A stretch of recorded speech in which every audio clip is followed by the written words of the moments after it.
بسم الله الرحمن الرحيم.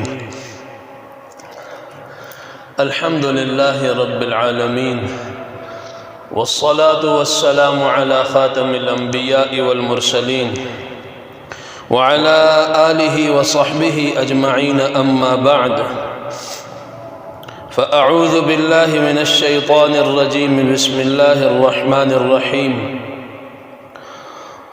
قل أعوذ برب الفلق من شر ما خلق ومن شر غاسق إذا وقب ومن شر النفاثات في العقد ومن شر حاسد إذا حسد. صدق الله العظيم.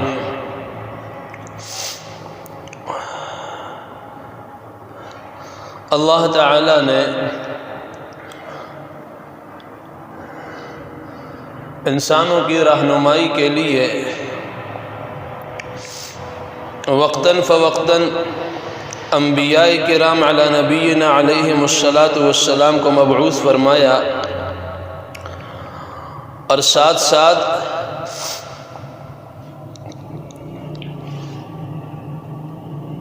صرف مخصوص انبیاء جو تھے ان پر کتابیں بھی نازل فرمائی، اور آخری امت کی رہنمائی کے لیے اللہ رب العزت نے حضرت محمد الرسول اللہ صلی اللہ علیہ وسلم کو مبعوث فرمایا، اور انسانوں کی رہنمائی کے لیے ساتھ قرآن مجید جیسی عظیم الشان کتاب بھی عطا فرمائی ہے۔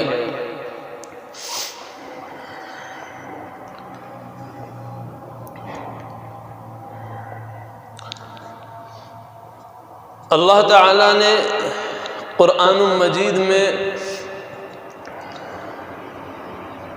معاشرت کے اصول بھی عطا فرمائے ہیں، اور پھر ان اصولوں پر رہ کر زندگی گزارنے والوں کے لیے کامیابی کے اعلانات بھی ہیں، اور من مانی زندگی گزار کر جانے والوں کی ناکامی کے احکامات بھی موجود ہیں۔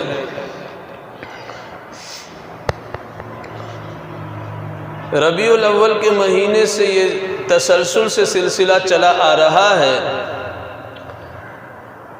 کہ ہم اپنی زندگی نبی کریم صلی اللہ علیہ وسلم کے اسوہ حسنہ کے مطابق کیسے گزاریں۔ پیدائش سے لے کر بلوغت تک کے تذکرے ہوئے، اور اس میں اسوہ نبوی صلی اللہ علیہ وسلم بتایا گیا۔ جب انسان بالغ ہو جاتا ہے تو انسان کی طبیعت کے اندر بھی اختلاف آ جاتا ہے، مختلف طبیعت ہوتی ہے بنسبت پہلے کی عمر کے، یعنی بچپن کے۔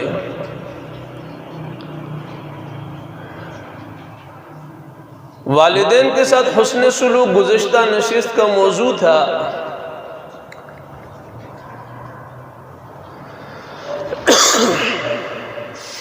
آج کی نشست کا عنوان ہے کہ ہم خود اور اپنی اولاد کو حسد سے کیسے بچائیں۔ ہم خود اور اپنی اولاد کو حسد سے کیسے بچائیں۔ موجودہ زمانے میں حسد کا جو نیا نام ہے وہ جیلسی ہے، جلنا، کڑنا۔ اور آج کے معاشرے میں بسا اوقات والدین اپنی اولاد کو اس بیماری کے اندر مبتلا کر دیتے ہیں۔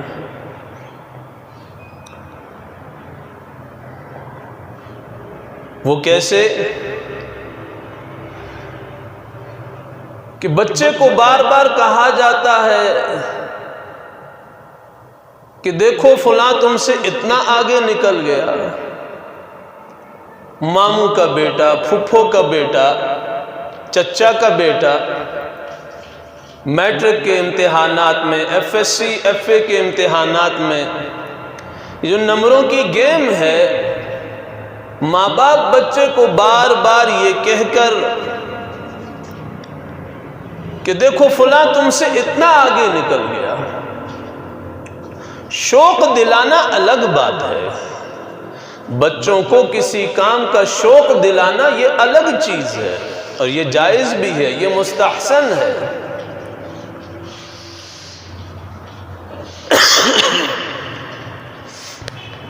لیکن بچے کی طبیعت کے اندر حسد کو پیدا کرنا یہ جان لیوا چیز ہے۔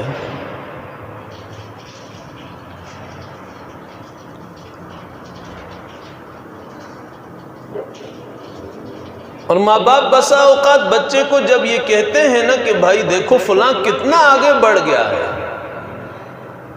تو وہ بچہ اندر ہی اندر کڑتا رہتا ہے، وہ نوجوان، وہ لڑکا، وہ بچی، وہ لڑکی اندر ہی اندر کڑتا رہتا ہے، جلن ہوتی رہتی ہے۔ یہ صرف بچوں میں نہیں، بڑوں کے اندر بھی ہے۔ کسی کی اولاد زیادہ ہے تو بسا اوقات اس چیز کے اوپر بھی حسد کیا جاتا ہے کہ فلاں کی اتنی اولاد ہے اور ہمارے بچے کی شادی کو اتنے سال گزر گئے ابھی تک اولاد ہی نہیں ہے۔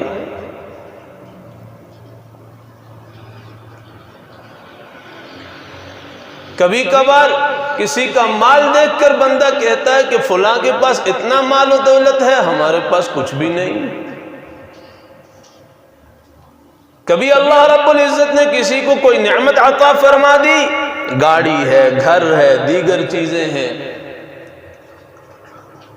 تو انسان کی طبیعت کے اندر یہ چیز ہے کہ وہ جلتا رہتا ہے، کڑتا رہتا ہے کہ اس کو مل گئی میرے پاس نہیں۔ اور حسد کی بیماری معاشرت کو کھا جانے والی بیماری ہے۔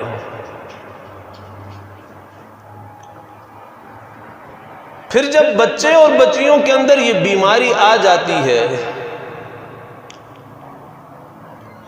تو وہ اس حسد کو لیتے ہوئے دوسرے سے آگے بڑھنے کی محنت میں لگ جاتے ہیں۔ مثلاً وہ پڑھائی کرتے ہیں لیکن اس کے پیچھے بات کیا ہوتی ہے کہ وہ مجھ سے اتنا آگے کیوں چلا گیا۔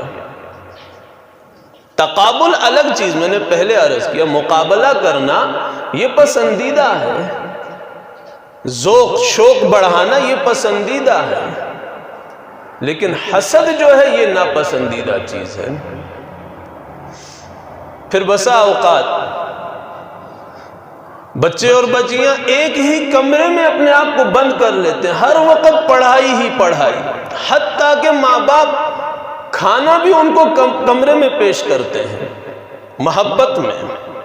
ہمارا بچہ بچی اتنی پڑھ رہی ہے کہ اس کو کھانے کے لیے دسترخوان پہ نہ آنا پڑے، وہیں اپنے روم میں وہیں بیٹھے بٹھائے کھائے۔ اور سمجھتے کیا ہے کہ ایسا کرنے سے ہمارے بچہ جو ہے، ہماری بچی جو ہے وہ لائق ہوگی، وہ تیز ہو جائے گی، پڑھائی میں آگے نکل جائے گی۔ لیکن معاشرت اور انسانیت میں وہ بہت پیچھے رہ جاتے ہیں۔ وہ ڈاکٹر بن جاتے ہیں، وہ انجینئر بن جاتے ہیں، لیکن وہ لوگوں کے سامنے انسان نہیں بن رہے۔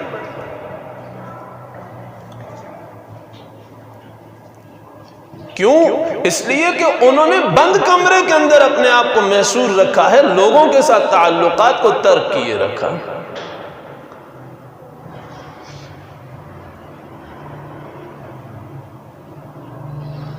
اور بچے کی نشو و نما اور ذہنی ترقی اور پڑھائی کے اندر کامیابی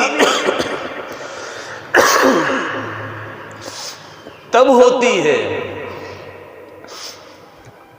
جب وہ کھانا اپنے والدین کے ساتھ دسترخوان پہ کھائے، ماں باپ اس کو اپنے ساتھ کھلائیں،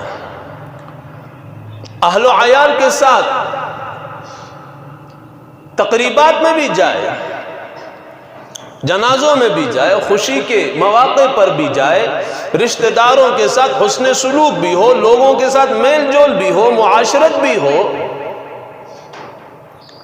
تو ایسا بچہ جب آگے نکلتا ہے تو وہ پھر انسان نظر آتا ہے۔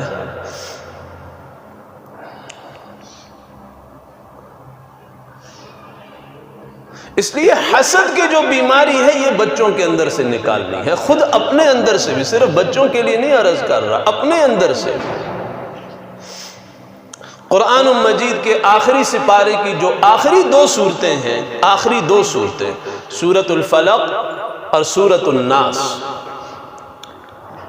ان کا شان نزول دیکھیے کہ یہ نازل کیوں ہوئی تھی۔ اچھا، یہ حسد آج کے زمانے میں نہیں ہے، یہ نبی کریم صلی اللہ علیہ وسلم کے زمانے سے چلتا آ رہا ہے۔ میں نے عرض کیا اس کی بہت سی مثالیں، ڈھیروں مثالیں، کاروبار ہے، گھر ہے، گاڑی ہے، اولاد کا، بہت لوگوں کو اولاد کا مل جانا، کسی کو نہ ملنا، کسی کے پاس روزگار کے مواقع نہ ہونا، کسی کو کھلا روزگار مل جانا، کسی کو نعمتوں کے اندر فراوانی مل جانا۔ کبھی کبھی تو ایسا ہوتا ہے کہ گھروں کے اندر خون بھی نظر آ جاتا ہے، آدمی دکان کھولنے جاتا ہے، آگے دالیں گری ہوئی نظر آ جاتی ہیں، انسان پھر پریشان ہوتا ہے۔ اور یہ چیزیں آج سے نہیں، نبی کریم صلی اللہ علیہ وسلم کے زمانے سے۔ حضور صلی اللہ علیہ وسلم کے زمانے میں ایک خاتون تھی جس کا نام زینب تھا، یہ یہودیہ خاتون تھی، مسلمان نہیں، یہودی تھی خاتون۔ اس نے حضور صلی اللہ علیہ وسلم پر جادو کیا تھا، اور انتہائی خطرناک قسم کا جادو کیا تھا۔ روایات میں آتا ہے دو فرشتے آپ علیہ السلام کے پاس تشریف لائے، ایک سر کی طرف کھڑا، دوسرا آپ کے قدم مبارک کی طرف کھڑا، اور آپس میں بات چیت کر رہے ہیں حضور صلی اللہ علیہ وسلم کو خبردار کرنے کے لیے۔ ایک دوسرے سے کہہ رہے کہ یہ جو صاحب ہے نا، ان کے اوپر جادو کیا گیا ہے، اور جادو کرنے والا کون ہے؟ لبید ابن اعصم، نام تک بتا دیا، اسی کی بیٹیوں نے جادو کیا، لبید ابن اعصم۔ اللہ رب العزت نے وحی کے ذریعے سے حضور صلی اللہ علیہ وسلم کو خبردار کرنا تھا، سورۃ الفلق اور ناس کو نازل کیا۔ اور یہ جادو اس نے کیا کیسے؟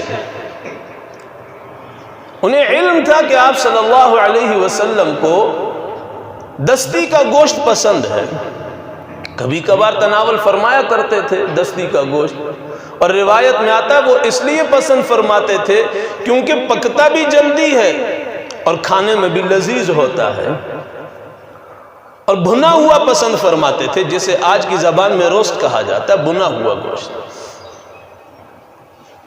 کھلانا چاہا، اللہ رب العزت نے وحی نازل فرما دی، شدید بخار میں مبتلا ہو گئے۔ صحابہ کرام رضوان اللہ تعالی علیہم اجمعین بتاتے ہیں، روایات نقل کرتے ہوئے، بخاری شریف کے اندر روایات موجود ہیں کہ یہ دو صورتیں آپ صلی اللہ علیہ وسلم پر اس موقع پر نازل ہوئی، سورۃ الفلق اور ناس۔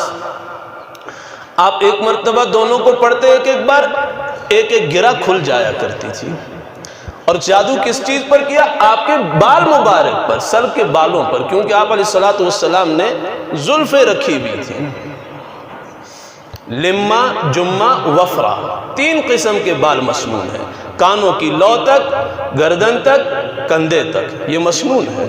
اسی لیے میں کہا کرتا ہوں زلفیں رکھیے سنت کی نیت سے، آپ کی سنت پہ عمل بھی ہو جائے گا اور آپ کا فیشن بھی ہو جائے گا۔